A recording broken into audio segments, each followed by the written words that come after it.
Hello, I'm Igor and welcome to my Tech One. Qidi sent me a 3D printer for the review, and this is X-Max 3. Their fast Klipper-based coreXY 3D printer. The price is just a little bit below $1,000, but I'm really excited about this printer because with it I can get some new features. Let's see some specifications. 600mm per second is the maximal speed, 35 cubic millimeters per second is the max flow rate, and 20,000 millimeters per second is the acceleration. Nothing new here. I mean, I already tested similar printers with this kind of specifications, but the print volume is biggest. If I wouldn't test that Qidi Max, in that case, this would be the biggest printer I tested so far. The size is 325 and 325 in X and Y direction, and 350 millimeters along the Z-axis. Now here are some other interesting informations. The maximum nozzle temperature is 350 degrees Celsius. The bed 120, and it can have actively heated chamber up to 65 degrees Celsius.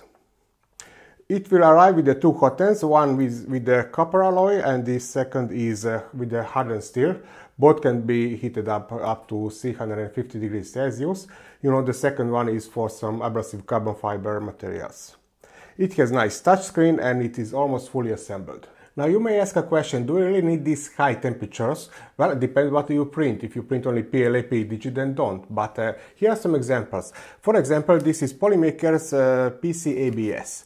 And according to specifications, it requires the heated chamber up to 80 degrees Celsius. I'm not sure if 65 will be enough, and I'm not sure what kind of printer it requires.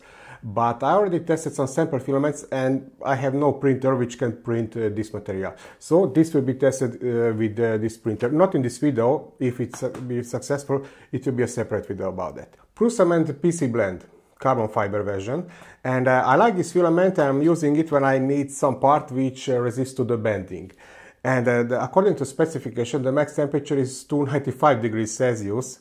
But even on my Prusa Mark III S, I cannot go really close to those 300 degrees Celsius, even 295, because you know, if it starts with some bridging, just minimal part cooling, the nozzle may cool down, and then it's heating up. If it exceeds 305 degrees Celsius, I am getting air temperature there on the screen.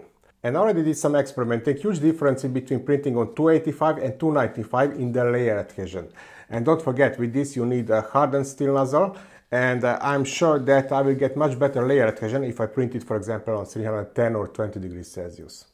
And another example, these are fire tooth filaments. And I get these suggestions from my Patreon supporters. And this is Next PA25. And recommended printing temperature is between 300 and 340 degrees Celsius. And according to those patrons, they suggested me this filament because it is extremely strong filament. And I became curious, so I ordered some from US. Actually, the shipping was more than the filaments itself, but I'm a curious person, so this will be also tested with this printer. And you may ask, why am I starting the recording here? Well, this printer is too big to go into our living room where I have actually a natural light too. So the unboxing will be here, and then immediately it goes to its permanent destination, which is in my working room.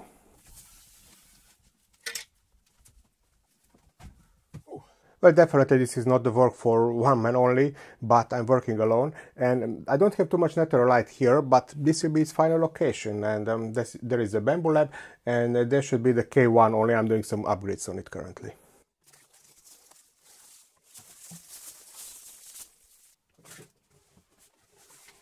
This is a spool holder and some dry box passive. I mean, it's not heated, but there will be my biggest complaint about this printer, that it is on the back side, and there I have a wall, so I don't have easy approach to the back side of the printer.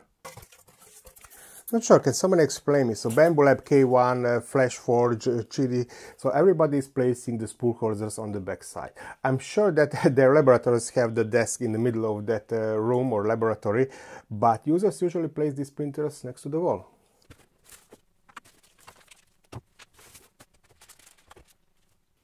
Nice, the sample filament arrives on the spool. This is PLA Rapido, and the recommended print temperature is 220 degrees Celsius in black color.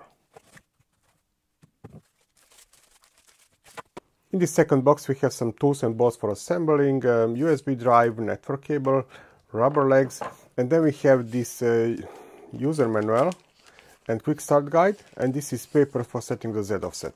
And here also we can find this spare nozzle. Actually it is a hot end, and this is the hardened steel version. Very useful for beginners. According to this quick start guide, I can immediately plug the cable and turn on the printer, and then I will get instructions on the screen what I have to do. Cable is plugged in, let's turn on the printer. Language English. So first important step is removing all zip ties. I removed all zip ties from the screen except these for the Z-axis because they are stuck. I believe that I can pull them out when I lift the Z-axis higher. Now removing these screws which hold the Z-axis down during the shipping. And we have these nice stickers, so we know exactly which bolt we have to remove.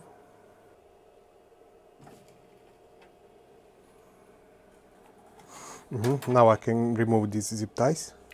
Take out the packaging foam. It's done. Next.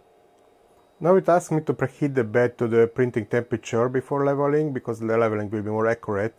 I think this could be done automatically. The aluminum on the heated bed is quite thick and requires some time for the heating, but I will measure this later. Next step in the calibration, asking me to set the Z offset using this paper. It's a little bit narrow, the space here for my arm, but I hope it will be fine. Now it starts with the auto leveling using that BL touch. And this is a speed up video, a time lapse of approximately 7 or 8 minutes. The auto leveling completed, and I forgot one important thing.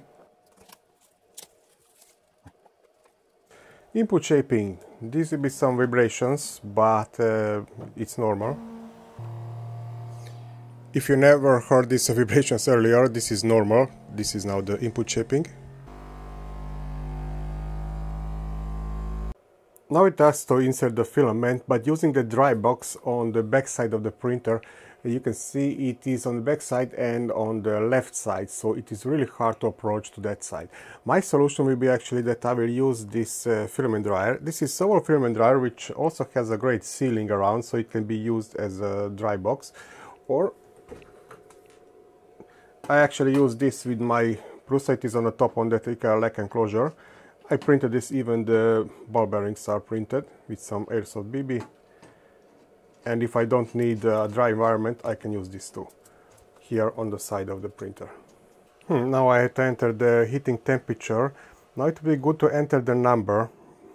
Now I have a lot of plus presses here to reach, I don't know, 200 degrees Celsius.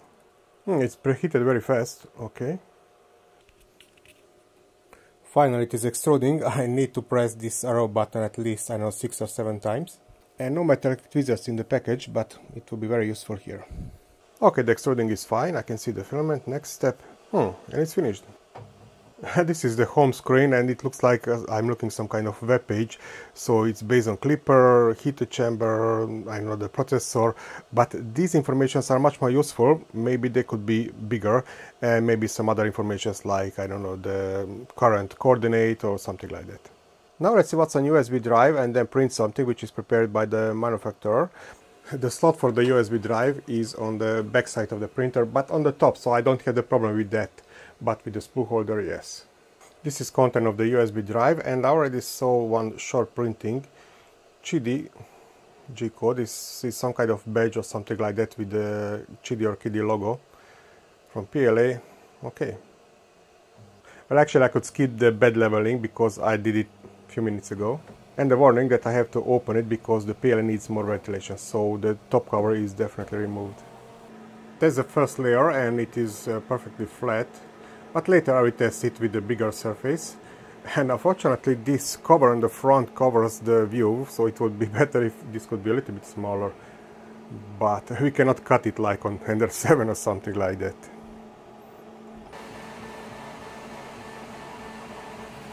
Now let's see what can we see during the printing. I'm missing immediately here the current Z coordinate. Then we can see here the print temperature, the speed, and extrusion, so I can also change here, but I will not do it now. So here we can see the nozzle temperature, bed temperature, and I believe that this is the chamber temperature. And only after a few minutes the printing is almost at 50%.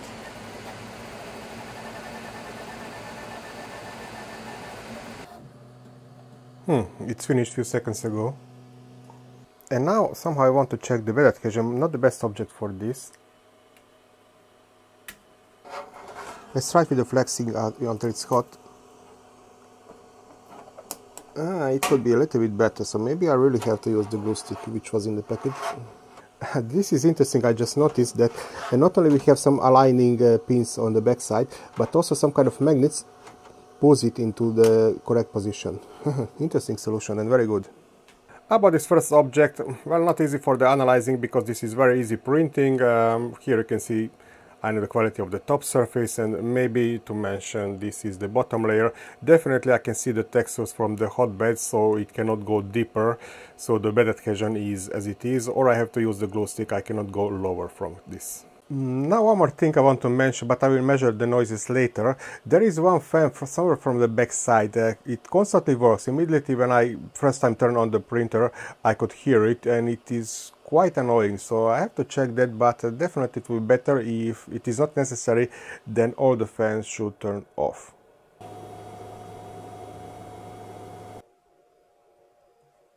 Benchy, and this is 17 minutes Benchy. It's a little bit hard to see because of the black color, but the start is good. After 9 minutes the printing is at 56% and 7 minutes to go. Bench at 90% after 15 minutes, 1 more minute to go, and it's really finished in 17 minutes. Well, immediately I want to check the bed adhesion. It could be better. Black color is not the best for analyzing, I already mentioned that, but the quality of this Benchy is incredible. 17-minute Benchy, and absolutely no stringing. The overhang came out perfect. No ringing or ghosting.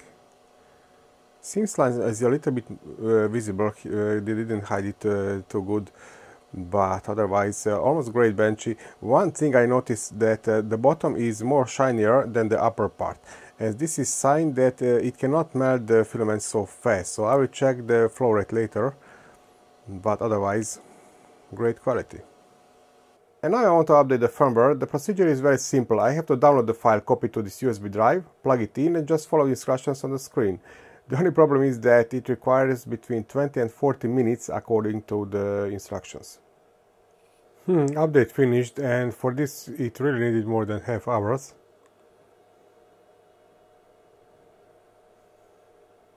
I noticed that the screen is not like on a smartphone capacity screen, so it requires a little bit to be pressed. And after this update it is very important to repeat the bed leveling and input shaping. The calibration is finished, and now I will set the network. There is the IP address for my browser. Actually, that IP address I enter into the QIDISlicer, and here I enter the IP address. And after this, if I go to device, I can see this fluid user interface. And this D6 dice will be the first object. I enlarge the size a little bit, and I choose the upload over the network, send to printer, and then over the fluid I started the printing. We have nice preview image on the screen, and in the meantime I moved the spool to the spool holder, and I noticed that it is not so hard to place it there. It's hard only to use the dry box. Now it is a little bit hard to see, but the start is good. The first layer is correct, and now this is the third one. Even from this angle it is hard to follow the first layer because it is in a shadow from this extruder. The printing is at 60% and 8 more minutes to go. This is 30mm D6 dice instead of the calibration cube. The printing was finished 2 seconds ago, and now I want to check the bed adhesion again. Acceptable. I mean, with bigger objects there is no problems, but if I have some small, I don't know, tree supports or some smaller contact surfaces, probably I will use the glue stick. Anyway, the surface quality is great. So this is the top layer, this is the x-axis, the y-axis, and this is the bottom surface, and from this I can see the texture from the bed, so definitely I cannot go lower with the Z offset. And maybe one interesting thing to mention, that after firmware update, don't forget to clean the nozzle before setting the Z offset. So this one on the left side, I can recognize that it was too high, And then I clean the nozzle and reset the Z offset using that paper method, and you can see the results on the right side. Next printing will be in spiral or vase mode, and here you can see where can you set it in the QIDISlicer, which is very similar to the Prusa slicer.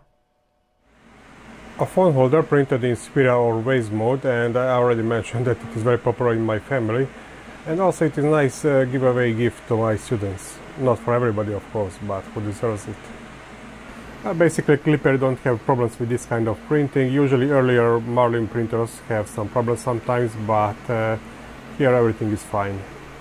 Again, printing is finished a few seconds ago and still checking the bed adhesion. Yes, and I still think it should be better. Of course, this has very small contact surface on the first layer. And it works. It's time to change the filament, and I will insert this red color. This is Hyper PLA. It will be easier to follow the printing through, and I will try a longer printing now. And again, about this home screen, it would be good to have some short button to those commands. It's in settings, load, and then there is the unload. Okay, it looks like that I have to preheat the nozzle manually, and only then it will unload. It could be done automatically, but okay. It's preheated, and let's see if they did it correctly. So when I press the unload, theoretically it should extrude a little bit the filament and only then retract. It's extruding a little bit first and then it's pulling back. So it's done correctly. Now I'm inserting the filament from the back side, and basically after 2 or 3 attempts I can get used to it, so I can do it without watching it. And now the load. And it is extruding on the other side. I can see the red color, only I will purge a little bit more so it is clean. And it's ready for printing. This is the hour from my 3D scanning video, and I'm checking the maximum flow rate, which is quite high. In infill will be printed with 22 cubic millimeters per second, and I'm uploading over the network. The first layer is correct, but it is a little bit hard to see it. This is a time lapse. And this footage is in real time. I want to show the layer printing time, and actually one layer is printed here approximately in 10 seconds. And again, this is a time-lapse video. The printing is finished in exactly 2 hours and 3 minutes as estimated into Slicer. And the bed already cooled down, and now the removing is great. Oh. At the first look, this owl looks okay, only a few strings here on the top, but the side walls and this big overhang is okay. And the only problem I can see here is this first layer. I'm not sure what happened on this side. It looks quite ugly. Maybe it wasn't clean on that side, or maybe I have to check the bed leveling again, but yes, I'm not really sure what happens, but here I can see nice textures from the print surface. I want to check this a little bit better, so I prepared here a bed leveling test.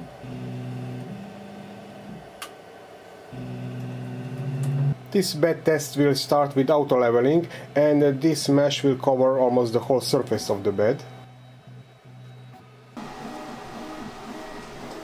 It started with this line, but it is so hard to find a good U angle for this printing.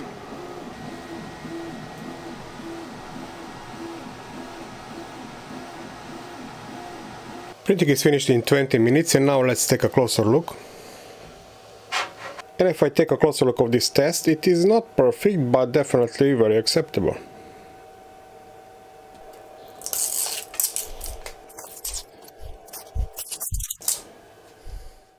I can see some minimal differences between these rectangles, but it's time to prepare the ABS printing. Generic ABS the profile, and the maximal flow rate I check, it will be 16 cubic millimeters per second, and the chamber temperature I set to 50 degrees Celsius.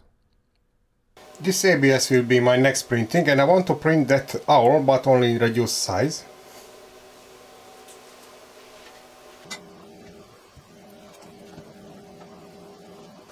Doors will be closed, and I'm placing the top cover too. Oh, it is much quieter now. Owl. Yes, this is the ABS version now. The printing time will be 1 hour and 1 minute, and this is the preview image, and with bed leveling too. It started with that auto leveling before the print, but I'm curious how it start to heat up the chamber, because currently it is still set to 0. That first layer looks okay this time. Okay, it didn't stick, so I have to stop the printing. Well, the first attempt failed, but I can see the Z offset and the leveling is correct because I can see nice textures from the bed surface. So I will repeat this, but using the glue stick. And again, the first layer looks good, exactly where the glue is placed. And really, after the first layer, it sets the chamber temperature automatically. This is now the third layer, still looks okay. Even I try to use some extra light, but it is hard to see what's happening inside through the camera. I think the focus is not really correct, but the printing looks okay so far. And temperature inside is 50 degrees Celsius in approximately 5 minutes. So the heating of the chamber is very fast. The speed is very similar like with the PLA printing. The critical overhang under the head is finished, and here it used 77% of the part cooling fan by default settings. One more minute of printing and it's slowed down now.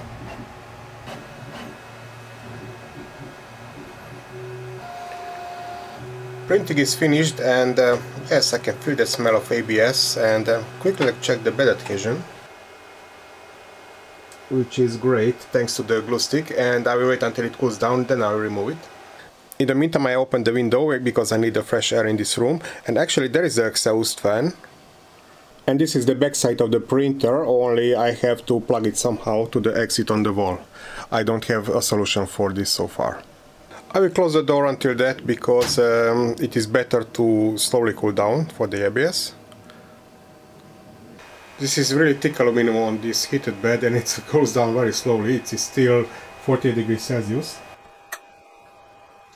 The flexing helps. Too big sticking now with the glue stick. Pay attention to always use a PVA based glue stick, because in that case it is very easily washable with the water. This is the first time I'm printing some kind of figure from ABS. Even the first layer is very nice. I can see the texture from the heated bed, only I can see a glue stick too. And the side walls are also nice. I can see just a little bit stringing here on the top, but even this overhang came out quite good.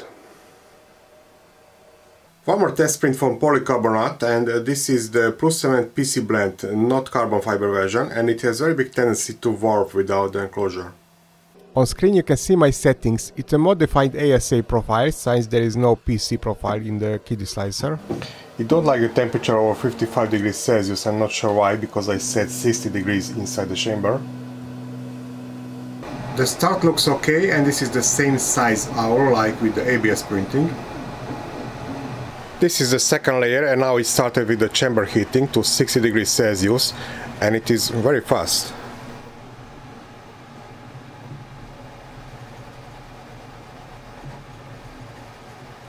The printing looks very straight so far.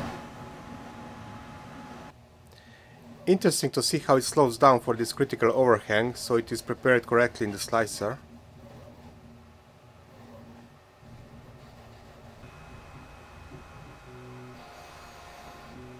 The printing is finished, and I will wait until the bed cools down. And the printing time was the same like with the ABS, approximately 1 hour.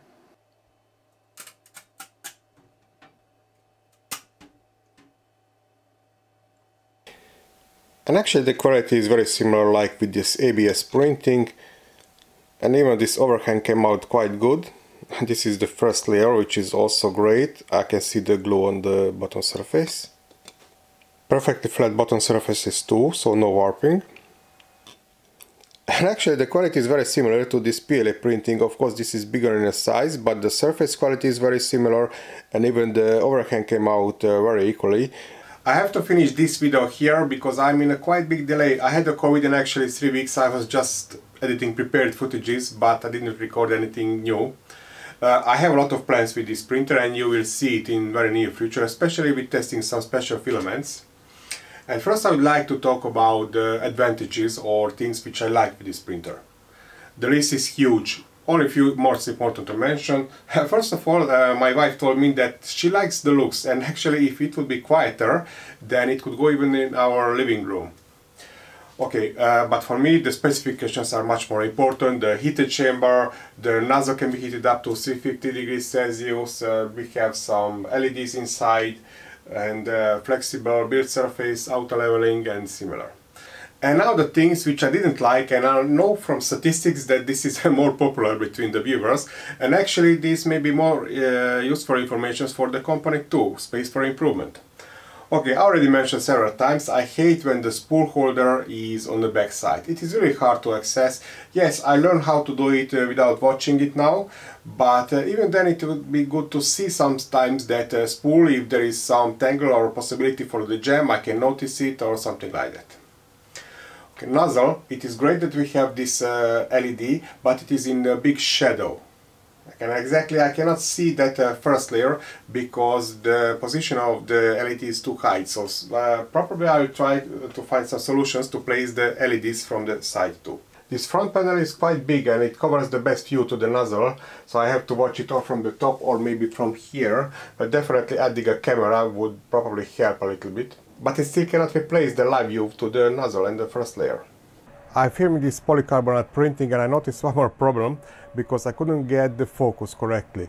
And now I notice basically this door has this surface under the angle, and on this curve it still deforms the light a few more millimeters below it. So this would be better if it would be flat.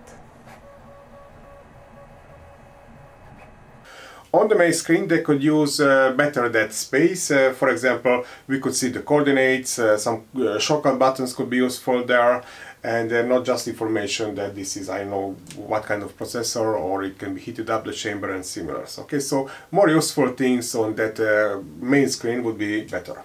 During the printing, definitely I think the current Z coordinate should always be visible. About the BL touch.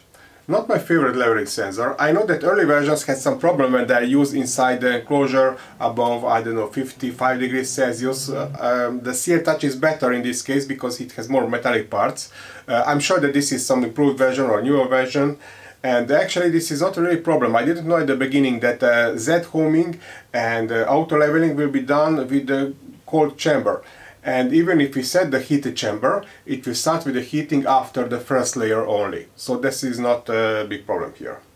The wet adhesion with PLA, I found that it is a little bit too weak if I don't use the glue stick, but if I heat it up to 65 degrees Celsius, in that case it will be okay. Of course, if I have some small parts, in that case glue stick will definitely improve this adhesion, which was really required with the printing with ABS.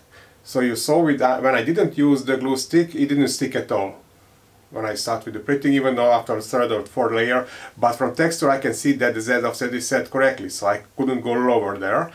But when I placed the glue stick, definitely the adhesion was really great, and almost too great, but it can never be too strong actually, because it will act like a separation layer too, so it will always be removable from the bed surface. This was only my first experience with this printer, and as I mentioned, I have a lot of plans with it. One of my next videos will be actually installing the hardened steel nozzle and the hot end, and I'm curious how much weaker layer adhesion we have compared to the brass nozzle if we use the same settings, and how much we have to raise the temperature actually to have the same layer adhesion, because I'm curious if I print some abrasive materials with some hardened steel nozzle, and I'm lazy to move back to the brass nozzle, how much I have to raise the temperature to have the same layer adhesion. You will see this printer soon in testing different filaments, which I mentioned at the beginning of this video, and I hope you will follow me there too. Don't forget to subscribe and click that bell button too, because from some reason my channel is not too popular in YouTube algorithms, so you may easily skip video if you don't subscribe correctly there. I hope I could give you some useful information too. If you have some suggestions or space for improvements, definitely don't forget to write me a few lines in the comment section. Thank you for watching and happy printing!